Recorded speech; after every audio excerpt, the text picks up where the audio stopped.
बारामतीमध्ये आलो ते बघून मला समाधान वाटलं नाही. माल पिकवायला खरं आहे, पण विकायचा कुठं? सप्लायच होत नाही ना. त्याला काय करायचं? शेतकऱ्यासाठी काही नाही, हे फक्त बड्या लोकांसाठी आणि मोठ्या व्यापाऱ्यासाठी सगळं चाललेलं आहे. आजचा दिवस वाया गेला माझा. मी 8 तास काम करतो रोज, सकाळी 8:30 वाजेपर्यंत 5 वाजेपर्यंत काम करतो.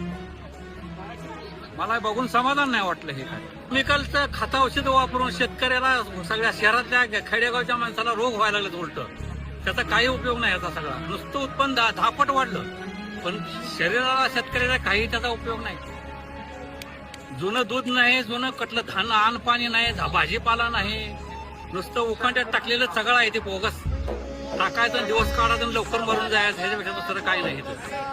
जमिनीला तर सवय लागली, खत टाकल्याशिवाय काय येत नाही. सेंद्रिय काही सुद्धा येत नाही आता पहिलं. हे बघणं योग्य आहे. निर्यात नाही, ठप्प आहे सगळी निर्यात सगळ्याच मालाची.